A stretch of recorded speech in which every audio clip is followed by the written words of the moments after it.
a saber cuánto se va a divorciar de los otros, ¿ok? Pero tenemos que aprender a ir viendo el panorama bíblico para que seamos cada día más bendecidos con la palabra de Dios. Con eso lo que hago es abrirles los ojos. Ahora no se asusten porque hay predicaciones que cuando las estamos dando, inclusive ahora que yo estuve con los jóvenes, muchas cosas hasta en ese momento me las reveló Dios a mí. Pero es por estar estudiando que Dios va revelando y revelando, ¿verdad? Y algo que algunos todavía no lo, pienso que ya lo ingieren, pero todavía no lo digieren, mucho menos lo asimilan, ¿verdad? Pero al explicarles que Dios, para salvar la iglesia, tuvo que ponerle tropiezo a Israel, ¿verdad? Y le puso tropiezo a Israel para salvar la iglesia. Y por eso les puse en el Facebook, ahora a los que endurece de la iglesia es para salvar a quién, es para provocar a celos al mundo, porque si ustedes analizan el Israel del Antiguo Testamento, ellos son el pueblo escogido de Dios y una parte pues fue privada de ser vencedores, pero la otra parte no. Siempre el diezmo Dios se lo reserva para él. 90% de Israel a los suyos vino y los suyos no les recibieron, pero el 10% con ellos empezó la iglesia. O sea que el estatus de la iglesia empieza judío cristiano. Entonces el estatus de nosotros es judíos espirituales, cristianos verdaderos, amén. Pero el turno que viene para el milenio es que todas las naciones entran al milenio y hasta los primeros 100 años entra de nuevo el pecado. O sea que los mundanos también solo tienen un remanente, amén. Pero todo empieza bien. Israel empezó bien y se pervierte, la iglesia empezó bien y se pervierte, el mundo empieza bien y se pervierte. Por eso recuerdo unas palabras de un hermano muy sabio, muy conocedor de la Biblia. Él dijo, pareciera que todo lo de Dios se le echa a perder, pero no, es que tiene Él un propósito, que cuando ya entramos a otra esfera, ahí nos declara el verdadero propósito. Por el momento tenemos un patrón que todo se echa a perder, pero Dios nos va a ir abriendo el entendimiento. No es que Él hace cosas ruinas, sino que Él quiere abrirnos el entendimiento y demostrarnos cosas. Les estoy dando testimonio de lo que Dios está haciendo. Ya al ratito les predico de Levítico. Además los viernes casi ni me gusta predicar. Me gusta más platicar con ustedes. Amén. Pero les comentaba que debido a que Dios tiene misterios escondidos en su palabra, entonces muchos de nosotros todavía no entendemos. Y por eso Pablo tiene que aclarar cosas. Pero si ustedes se dan cuenta, después que predicaba Pablo, pareciera que le da permiso a la gente de pecar. Por eso él les dice, cuando ellos dicen, oh, entonces podemos seguir pecando. No, dice, en ninguna manera. O sea que el verdadero mensaje de Dios da a entender eso, como que podemos pecar y nos perdonan. Por eso es que Pablo tiene que estar aclarando, no, dice, en ninguna manera. No es hagamos males para que nos vengan bienes, pero hay una cosa que tenemos que descubrir todos. Y se las comparto porque a veces predico misterios en otros lugares y aquí no los digo, y algunos dicen, pero el hermano Carrillo allá predicó cosas que nunca nos han predicado a nosotros. Y es que hablando la palabra, en la noche me sucedió algo que, bueno, la hermana Carrillo estuvo enferma todos los días, yo hasta la estaba molestando, le digo, es que Dios quería que me dejaras tranquilo. Y así estaba yo predicando tranquilo, le digo, pero era una broma porque yo estaba triste porque la pobrecita no pudo disfrutar dosis desde el día que llegamos ella cayó en cama y nos asustó a todos porque estaba enferma como nunca, y mi esposa siempre ha sido fuerte, y esta vez se me enfermó y yo mismo me asusté un poquito. Mi hija, que estuvo un rato con ella, estaba más asustada, y Beatriz, porque ahí estaban con ella y ya las estaba asustando. Beatriz las estaba asustando, ya las tenía ahí un poquito asustadas. Pero aparte de eso, quiero contarles una experiencia que tuve, porque llegó, o sea, me llamaron, y son unas personas nuevas que están asistiendo allá a la congregación de Ixmiquilpan. Conocemos a los papás, yo conozco a los papás, pero ahora que llegamos me dijo él: fíjese que mis hijos ya están asistiendo aquí porque les he compartido todo lo que usted nos ha enseñado. Entonces ella vino a visitarme, las dos hijas de él vinieron a visitarme ahí donde nos hospedábamos para recibir consejo. Y como a veces uno de pastor tiene que aconsejar a la gente, pero yo últimamente le he pedido a Dios que me dé sabiduría para aconsejar, para no ser a dónde va Vicente, a dónde va toda la gente, y que no tengamos respuestas a los problemas de los hermanos. Porque como pastor yo me he dado cuenta que muchos de ustedes tienen problemas con sus hijos, y ellos venían a consultar conmigo acerca de sus hijos. La hermana vino a consultarme a mí y me dijo: pastor, fíjese que yo tengo un hijo que tiene 21 años, pero no quiere obedecer y no quiere dejar las drogas. Está metido en drogas, anda con sus amigos perdido. No, si en caso estoy hablando de alguien de aquí, no es por usted. Estoy tratando de contarles lo que Dios me dio para esas hermanas, y quizá les sirva un poco a ustedes. Resulta que mientras ella estaba hablando, yo le decía: Señor, dame una palabra de sabiduría para contestar, porque yo ya me cansé de solo dar textos y que haga esto y que haga aquello. Quiero encontrar soluciones. Y por primera vez en mi vida, después de predicarle a los jóvenes, Dios me dijo a mí que los que tienen hijos mal portados, primero que no se sientan mal, porque Dios nos tiene a todos nosotros como hijos mal portados. O sea que Dios es el que tiene más hijos mal portados. Pero lo que yo descubrí fue de que los hijos mal portados son para salvar a sus padres, y por eso nuestros hijos mal portados deben de ser dignos de lástima, porque Dios les pone tropiezo para que nosotros, los papás, seamos salvos. Así que tu hijo, en vez de que lo aborrezcas, tienes que llorar mucho por él y orar mucho por él, porque Dios no va a tener misericordia de él hasta que tú seas perfeccionado.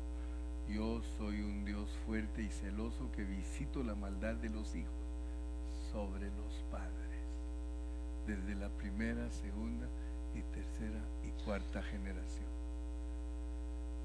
Quizá algunos se asusten, pero sus hijos son desobedientes porque Dios quiere tratar con usted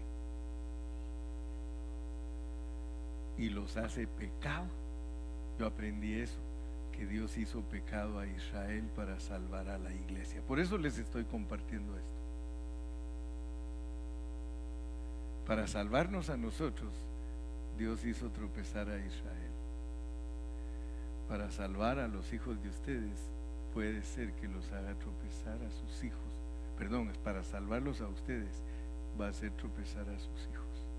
Y no va a tener misericordia de ellos hasta que lo... Y esto lo prediqué un poquito cuando hablé de Jacob. Jacob tuvo 12 hijos que eran perversos y tremendos. Algunos de ellos no, como José y Benjamín, pero la mayoría, y era porque Dios quería transformar a Jacob. Cuando tú tengas compasión de tus hijos en vez de estarlos criticando y en vez, porque les digo, cuando esas señoras salieron de ahí, salieron llorando y dijeron: gracias, pastor. Tu hijo va a caer y va a caer hasta lo más bajo, y no creas que ya llegó al fondo, va a seguir hasta que tú seas transformado. Cuando tú seas transformado, Dios dice: te quito ese aguijón. Pero de lo contrario, porque nosotros muchas veces no buscamos a Dios genuinamente, pero quisiéramos que nuestros hijos fueran bien portados, y los mal portados somos nosotros. Aunque no me digan amén, pero yo tengo la responsabilidad, porque ese es el mejor consejo que Dios ha proferido a través de mis labios, porque salió, y se los voy a decir por qué. En México me han pasado cosas a mí para aprender y ministrarlos a ustedes en una manera más sabia. Así que cada vez que voy a México, oren por mí, ¿sí? Porque ahí Dios me bendice grandemente. Me ha tocado pues bregar con asuntos así, y Dios me ha mostrado que realmente nosotros necesitamos dejarnos tratar por Dios.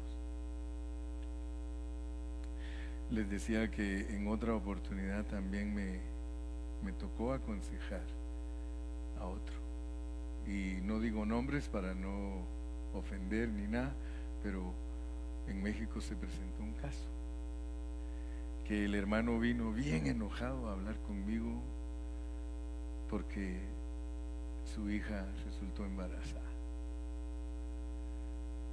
y tenían problemas bien serios, las dos familias peleando una con otra, cristianos. Esos no eran de esa iglesia, no, que vinieron a buscarme a mí.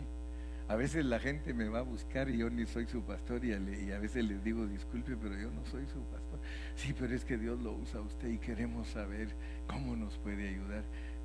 Y me puse a orar y le dije: Señor, ayúdame, porque esta gente necesita soluciones. Y él me contó que estaba muy enojado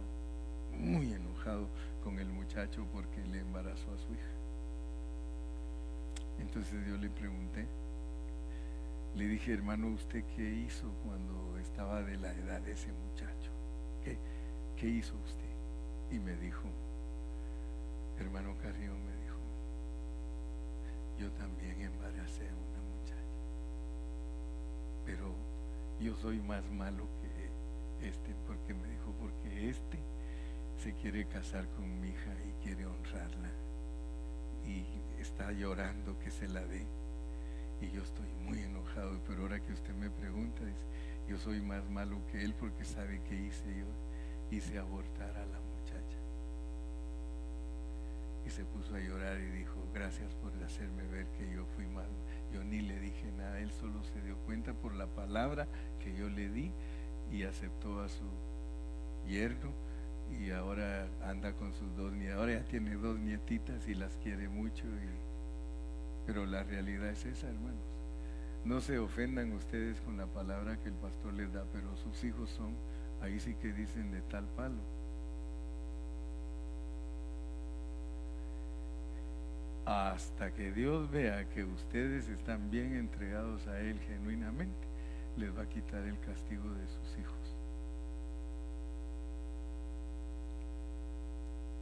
Ahora ya lo saben, pues, para que cuando me pidan consejo ya saben lo que les voy a decir. Cada día Dios me ha ido dando más descanso en su palabra, porque a veces uno anda buscando cómo aconsejar y no sabe ni qué decir, y dice una cosa, dice otra, pero la realidad es esa. La realidad es esa, que hasta que nosotros verdaderamente oremos. Yo sé que los hijos le van a echar la culpa a los padres, pero eso ya es cosa de ellos.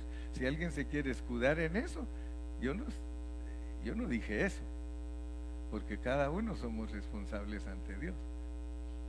Pero se lo digo a los padres. Pero si sus hijos están presentes, a ellos los va a tratar Dios. como debe. Y si nunca cambian y tienen hijos, van a ser 10 veces peores que ellos. 10 veces.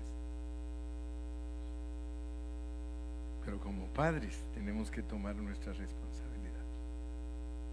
En vez de estarles marcando y marcando y marcando, porque allá arriba es donde ponen tropiezo. Dice, si al justo yo le pusiere tropiezo.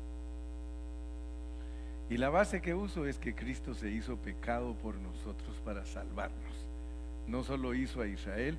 Y hay un versículo, creo que es Jeremías 20, ahorita se los doy.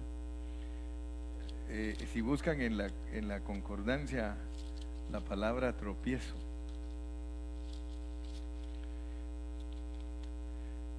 hermano Carrillo, pero entonces ahora nuestros hijos al salir de aquí van a ir a pecar más. Que vayan, ahí van a ver cómo les va. Vayan a ver cómo les va. Vayan y van a ver cómo les va. Si en caso quieren usar de excusa las palabras, porque vuelvo a decir como Pablo, en ninguna manera estamos dando permiso para pecar. Jeremías 6:21. Gracias, mijo. Sí estaba bien de Jeremías, ¿verdad tú? Miren cómo dice Jeremías. Ponlo ahí, Jeremías 6:21. Ah, bueno, ahí están también. Hay del mundo por los tropiezos. Ese está bueno para los que dicen que estamos dando permiso para pecar. Ay de aquel por el cual vienen los tropiezos. Pero dice, por tanto Jehová dice esto: he aquí yo pongo a este pueblo tropiezos. O sea que Dios le puede poner tropiezos a una nación entera y que caigan en ellos los papás y los hijos juntamente. O sea que Dios puede hacer tropezar a quien sea, hermanos. Puede hacer tropezar a una nación entera de papás e hijos. Y el vecino y su compañero perecerá. Todo el pueblo. Si Dios quiere, a todos nos hace tropezar y todos perecemos. Amén. Entonces no vayamos a creer que estamos hablando cosas o delirando. Estamos hablando lo que Dios nos dio en Dosis 2019. Y ya los jóvenes están listos para Dosis 2020. Amén. Pero vean pues la responsabilidad que tenemos como padres. Tenemos mucha responsabilidad. ¿Sí? Si fuéramos al mandamiento, en Éxodo 20, ahí dice que Él es celoso y visita la maldad de los padres sobre los hijos. O sea que a los hijos los pone con tropiezo para ver si recapacitamos los padres. Yo he tenido que orar muchas veces a Dios para que me dé entendimiento para tratar a mis hijos, porque si no tengo sabiduría no voy a saber cómo tratarlos. Y ellos necesitan un padre, ellos necesitan que usted los sepa tratar. Y si usted ve que ellos tienen tropiezos, solo ore por ellos, pero acuérdese que Dios se los pone a usted así para que usted se dé cuenta cómo es usted. Porque si usted se queda ciego creyendo que Él es un perverso, Dios le va a decir, ignoras mi palabra.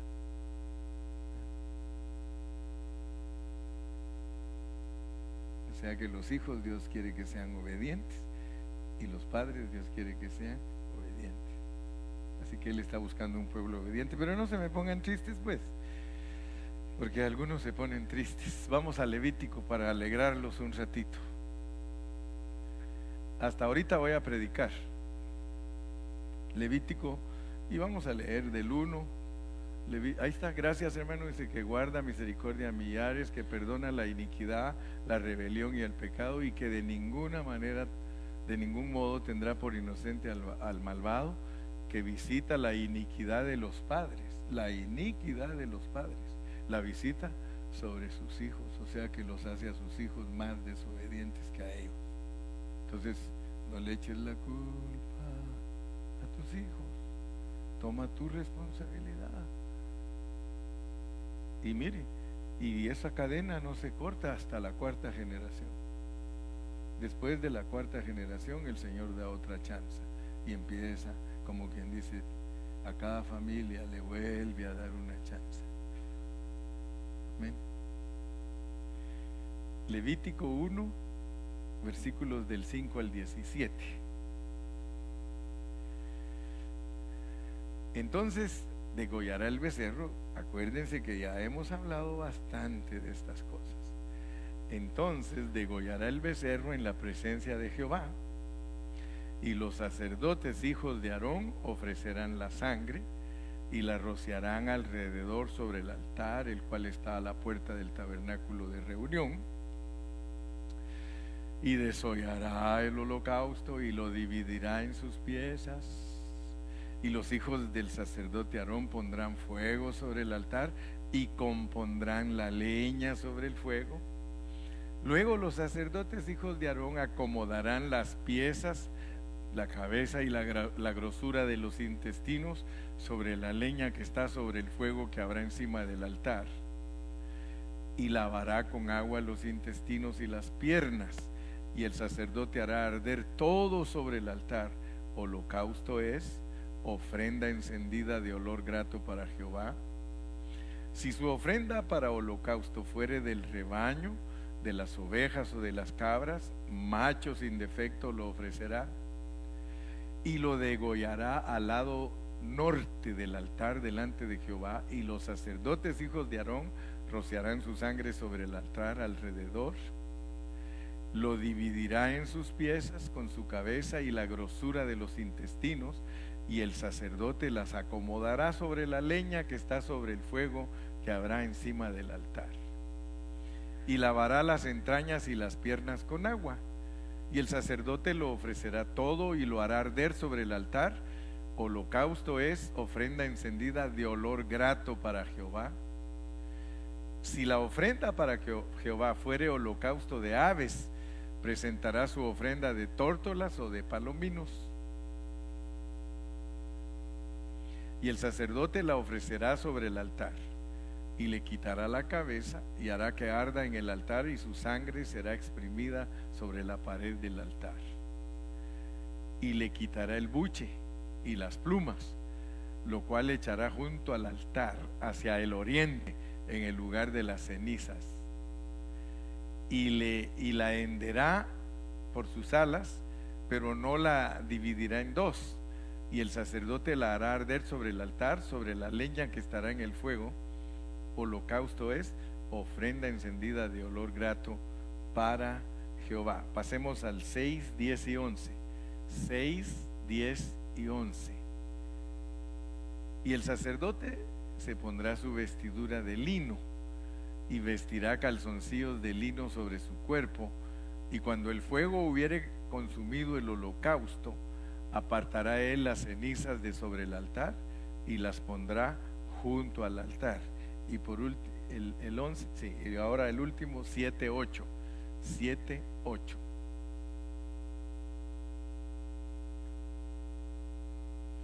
Y el sacerdote que ofreciere holocausto de alguno, la piel del holocausto que ofreciere será para él. Bueno, acuérdense que leemos y leemos y leemos para irnos familiarizando con todos los términos que usa Dios para enseñarnos a presentar ofrendas. Ya sabemos todos que las ofrendas son tipo de Cristo. Lo último que aprendimos fue que esas ofrendas tienen 3 tamaños. Esas ofrendas de holocausto, esas ofrendas quemadas, tienen 3 tamaños. Y aprendimos que el hecho que las ofrendas tienen 3 tamaños no significa que Cristo tiene 3 tamaños, sino que significa que nosotros en nuestra experiencia somos los que tenemos 3 tamaños. Es en nuestra experiencia que podemos presentar a Cristo como becerro, podemos presentar a Cristo como cabra u oveja, o podemos presentarlo como palominos o tórtolas. Entonces, porque Cristo es un solo tamaño, Él tiene altura, profundidad, anchura y largura. O sea que Pablo claramente dice que Él solo tiene un tamaño, y que nosotros debemos de por el Espíritu discernir cuál es su altura, profundidad, anchura y largura. Amén. Y sabemos que hay una estatura en Él también. Entonces, gracias a Dios que ya aprendimos eso, pero yo les dije a ustedes que el punto más crucial para interpretar y entender la ofrenda quemada es la diferencia en la manera que se ofrece la ofrenda. Eso es el punto más crucial.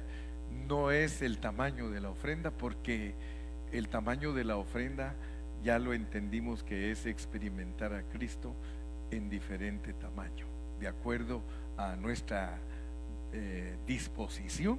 Nosotros disfrutamos a Cristo. Amén. Entonces, como vuelvo a repetir, y perdonen que siempre tengo un lenguaje repetitivo, pero es para que vayamos entendiendo, porque es demasiado esto. Esto es alto, esto es demasiado, y solo lo podemos ir aprendiendo en una manera despacio, como comiendo, masticando bien, para al tragarlo que se digiera bien, ¿verdad? Y no vayamos a hacer esos arrebatados que como perritos nos tragamos la comida, sino que seamos los que masticamos. En eso sí podemos ser vacas, porque las vacas rumian la comida y la pasan de un estómago hasta otro, porque tienen 3 estómagos, pero tiene una función: cuajar, librillo y panza. Ellos tienen 3 estómagos. Entonces, no cabe duda que Dios en su sabiduría dice que, o nos compara, ¿verdad?, como esos rumiantes. Amén. Para nosotros es fácil ver los 3 tamaños, es decir, la diferencia en los 3 tamaños. Para nosotros eso es fácil.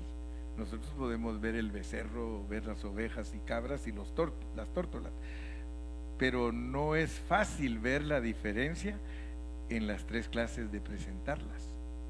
O sea que cada una de ellas tiene una manera de ser presentada, y eso ahí no es fácil. Aun cuando Levítico lo tiene bien claro, porque al leer Levítico 1 está cómo se presenta cada clase de ofrenda. Amén.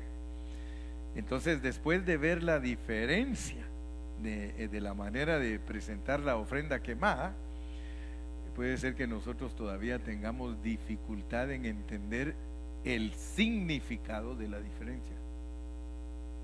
Ya no tenemos problema en entender el significado de los tamaños. ¿Me explico?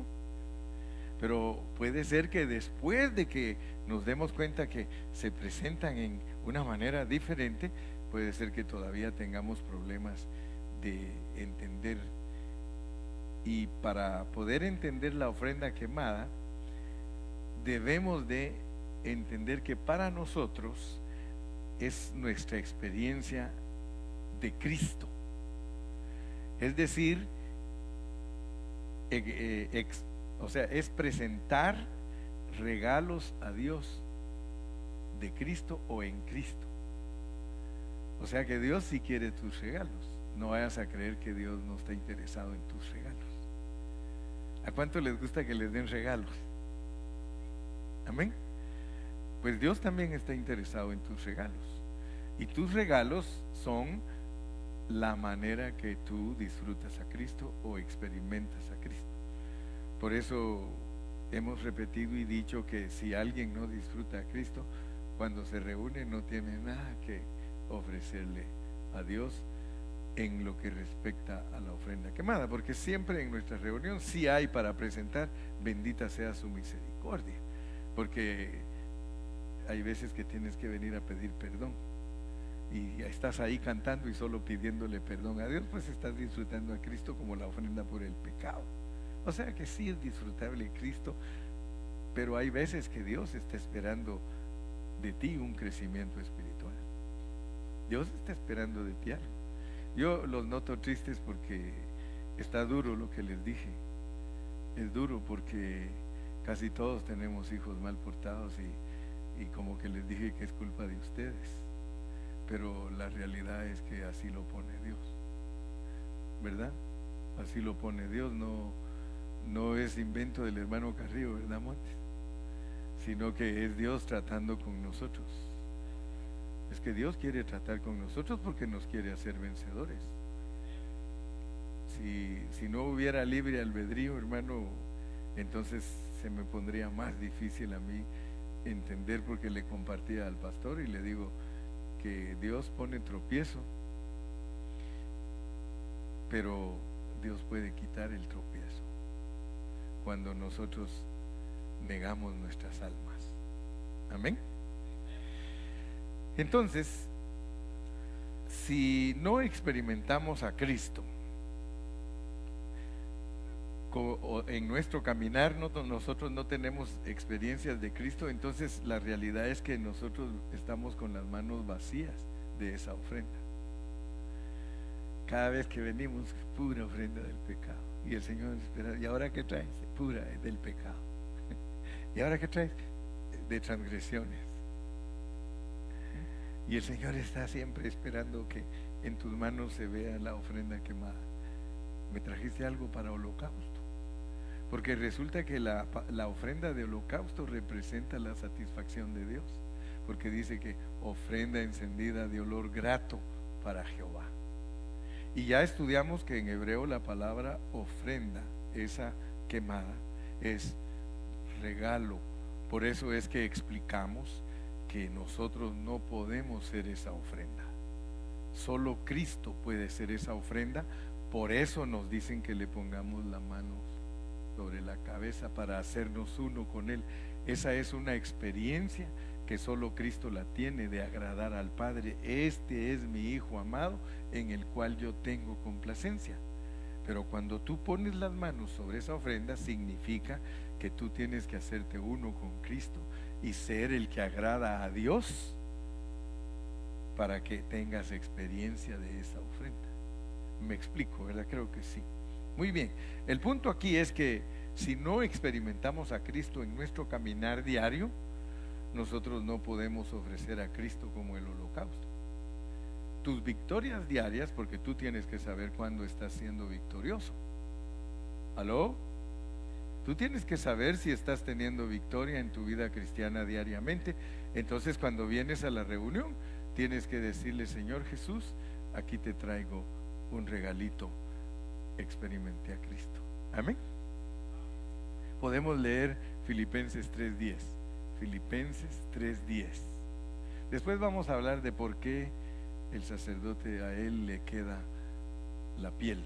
La piel, fíjense que la piel es la única que se le quita, y después todo lo demás, fíjense, se quema.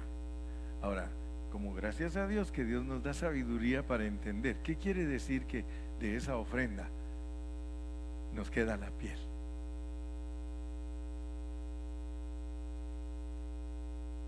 La piel es la parte exterior. La piel representa la virtud humana, porque es la expresión para el exterior. Significa entonces que de esa ofrenda lo que Dios espera es que nosotros expresemos la vida de Él. Por eso el sacerdote le dice: la piel es tuya. Porque como buenos sacerdotes tenemos que expresar a Cristo. Entonces la piel es tuya. Esa sí es tuya, ya ves, la expresión de Cristo. Tú no puedes ser la ofrenda en sí, pero la piel de esa ofrenda te dice: expresa pues esa ofrenda. Si Dios no nos enseñara por medio de figuras la verdad, nosotros no entenderíamos, hermano. A fin de conocerle y el poder de su resurrección y la participación de sus padecimientos, llegando a ser semejante a Él en su muerte. Cuando a ti te dicen que hay que degollarlo y que hay que cortarlo en pedazos y que hay que lavarlo, no significa que a Cristo hay que lavarlo. No significa que, porque se nos pone duro a veces la interpretación de tanta figura, y cuando leemos que hay que lavar los intestinos y las piernas, entonces decimos: ¿cómo le voy a lavar yo los intestinos a Cristo y las piernas a Cristo si Él es puro? Significa que tenemos que experimentar la limpieza de Él. Amén. Porque Él fue limpio, Él fue perfecto. El Señor Jesucristo vivió aquí en esta tierra y Él tuvo contacto con muchas personas y con muchas cosas, pero nunca lo contaminaron. Por eso, amén. Dale.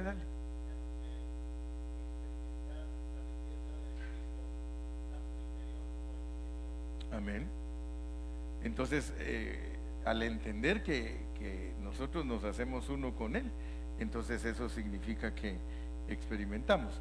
Cuando una, cuando una vida es vivida aquí en la tierra para ser conformado a la imagen de Cristo, o sea que si esa es nuestra meta, si en nuestro pensamiento nosotros lo que queremos es que Cristo sea conformado en nosotros, entonces nosotros tenemos que experimentar ser cortados, ser degollados y ser lavados. Tenemos que experimentarlo. De otra manera, nosotros no estamos viviendo una vida que quiere experimentar a Cristo. Para nosotros, nuestra meta, nuestro pensamiento, siempre debe de ser que yo quiero vivir esa vida. Ahora, hay muchas cosas implicadas en el acto de presentar la ofrenda, porque el hecho de que hay que quitarle la cabeza significa que para que nosotros podamos experimentar esa ofrenda, tenemos que tener la mente de Cristo, tenemos que tener la sabiduría de Cristo. Ningún tonto puede vivir la vida de Cristo. Se necesita tener la mente de Cristo. Imagínense, dice la Biblia, tenemos la mente de Cristo. Un tontito, ¿qué puede vivir la vida de Cristo si para vivir la vida de Cristo se necesitan pensamientos adecuados? Amén. Muy bien, entonces por eso la sabiduría de Cristo es tipificada por la cabeza del becerro, de la ofrenda quemada. Y cuando nosotros estamos viviendo una vida en la que estamos conscientes que tenemos que experimentar a Cristo, entonces estamos conscientes de que queremos experimentar su sabiduría. Eso debe de ser tu anhelo. Tú debes anhelar experimentar la sabiduría de Cristo. Fíjate cómo es de linda la palabra, porque Dios te dice que anheles. Tú tienes que anhelar experimentar la sabiduría de Cristo. Amén. Y no importándonos el ambiente que nos rodea, porque yo me di cuenta en dosis, algunos de los jóvenes decían, cuando estemos jugando fútbol, recuérdense que la identidad de ustedes es Cristo, porque ahí dan ganas de pelear en el fútbol. Algunos estaban ahí que ya querían pelear, y eso que somos hermanos. No, yo me acuerdo que teníamos una liga de fútbol aquí en Ontario y se llamaba Amistad Cristiana, y cuando estaban en el campo, ¿qué amistad cristiana? Si todos estaban en una competencia terrible. Hermanos, la realidad es que cuando nosotros experimentamos a Cristo, nosotros no tenemos que dejarnos guiar por el ambiente que nos rodea, porque el ambiente que nos rodea nos va a robar la bendición, ¿verdad? Si nosotros estamos conscientes que queremos experimentar a Cristo, nuestra relación con todos los demás es una relación perfecta, es una relación espiritual. Si estamos conscientes que queremos agradar a Dios y que queremos experimentar a Cristo, nuestro pensamiento tiene que estar centrado en, tal vez no como algunos creen que hay que estar pensando, yo tengo que ser bueno, yo tengo que ser bueno, yo tengo que ser bueno, o como el oro no me debo congelar. La realidad es que cuando nosotros queremos experimentar a Cristo, tenemos que tener pensamientos buenos hacia todos los que nos rodean, aun cuando sean difíciles, porque hay personas difíciles. Yo me he juntado con personas difíciles que nada les complace, nada. Hagas lo que hagas o digas lo que digas, nunca los vas a complacer. Entonces para eso se necesita tener mucha sabiduría. Porque es muy fácil decir, debes ignorarlo. Ignóralo, pero no se puede. Cuando uno está queriendo agradar a Dios, no puede ignorar, porque uno es llamado a expresar el amor de Cristo. Yo pienso siempre que el Señor Jesucristo nunca ignoró a nadie, aun cuando Él sabía, porque dice que Él sabía los pensamientos de las personas que lo estaban escuchando. Yo, gracias a Dios, que no sé los pensamientos de ustedes, porque si no tal vez saldría corriendo, ¿verdad? Pero cuando Cristo estaba hablando, Él sabía los pensamientos de la gente.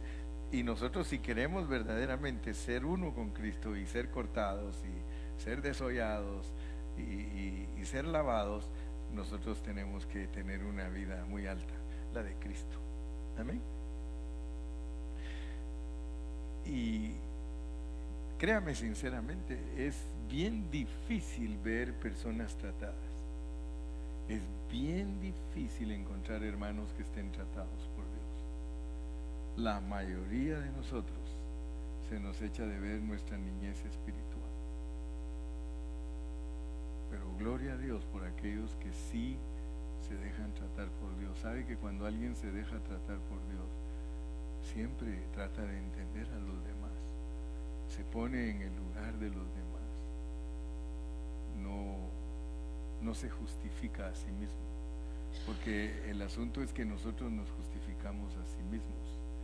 Pero cuando uno está tratando de agradar a Dios, hermano, uno se deja tratar. Entonces recuérdense siempre, holocausto, ofrenda, quemada, es experiencia. Cada vez que ustedes lean en la Biblia holocausto, ofrenda quemada, es experiencia.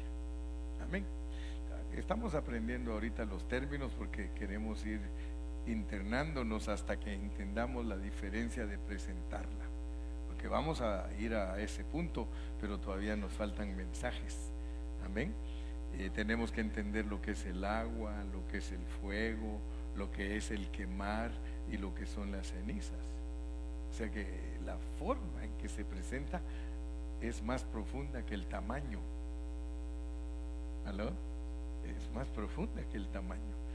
Porque yo puedo saber si presento toro, oveja, o tórtolo, o tórtolas, o palominos, pero la diferencia que tienen entre ellas para presentarla, si no le alcanzo a ver el significado, entonces puede ser que solo sea teoría para mí. Amén. ¿Cuánto me falta, Héctor? 15. Mire, ahora es viernes y me dan bastante tiempo.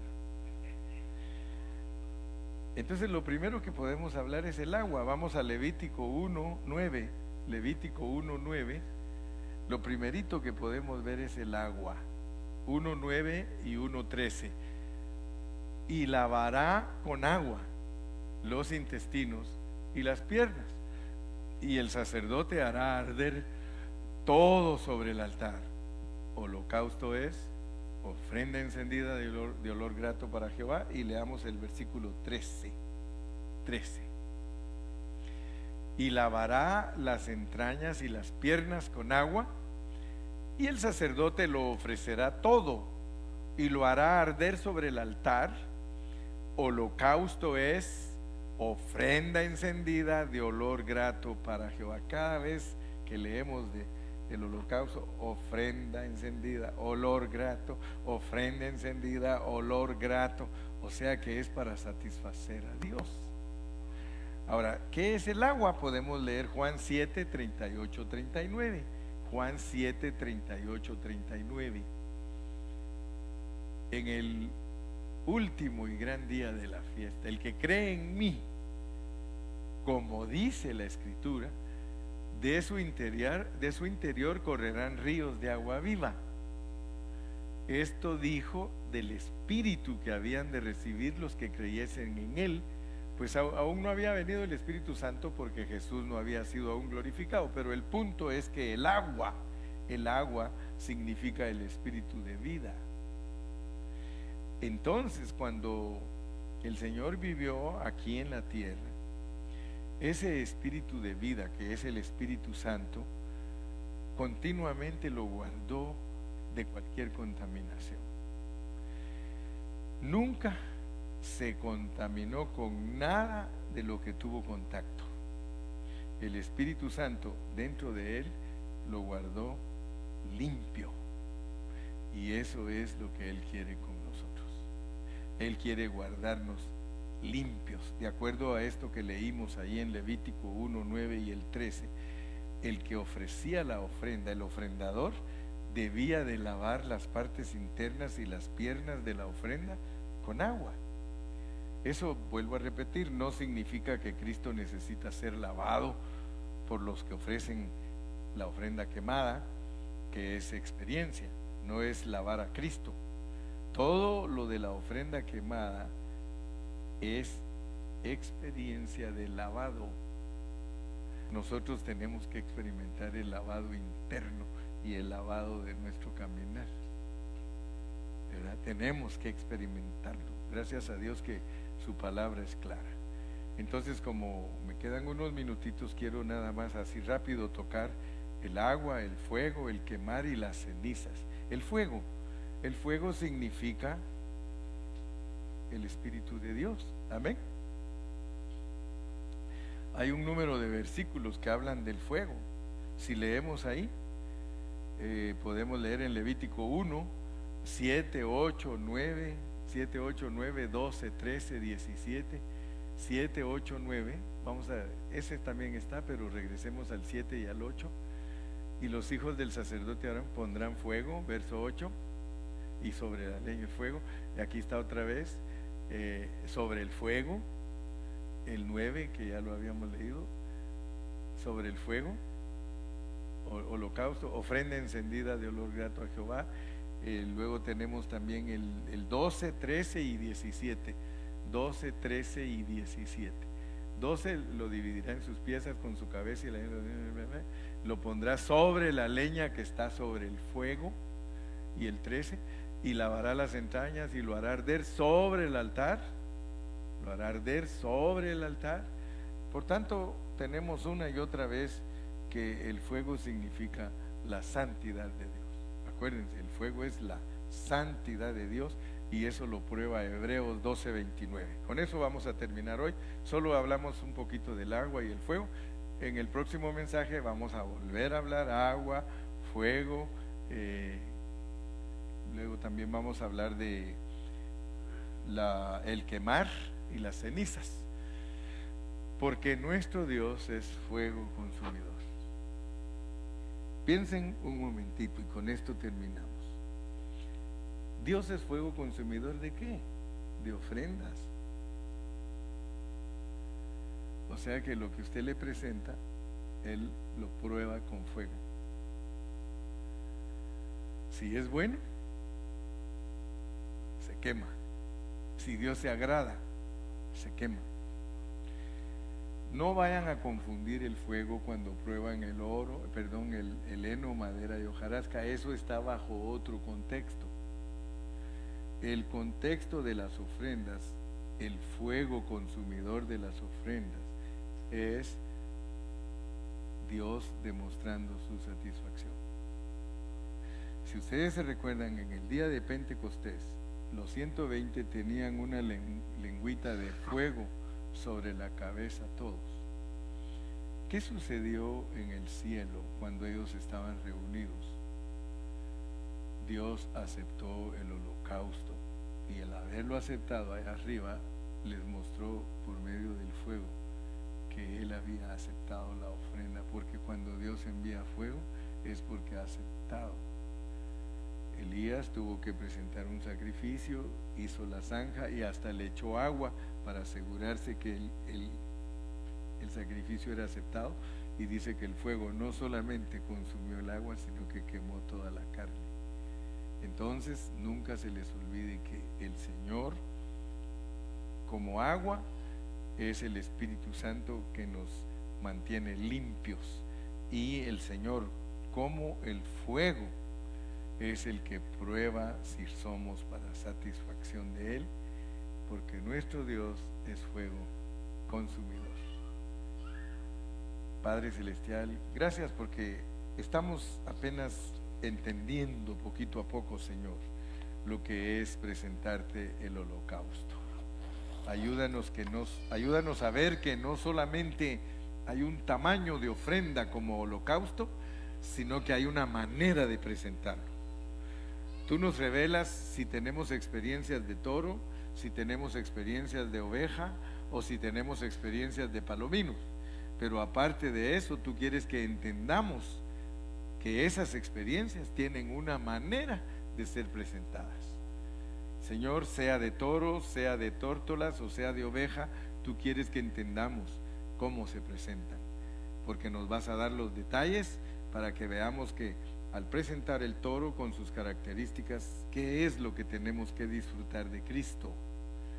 Ayúdanos a ver en las 3 clases de ofrenda, en su manera, qué es lo que tenemos que experimentar de Cristo, porque entonces sabemos qué corresponde a cada tamaño. Así yo sabré si estoy presentando becerro, así yo sabré si estoy presentando oveja, así yo sabré si estoy presentando tórtolas o palominos.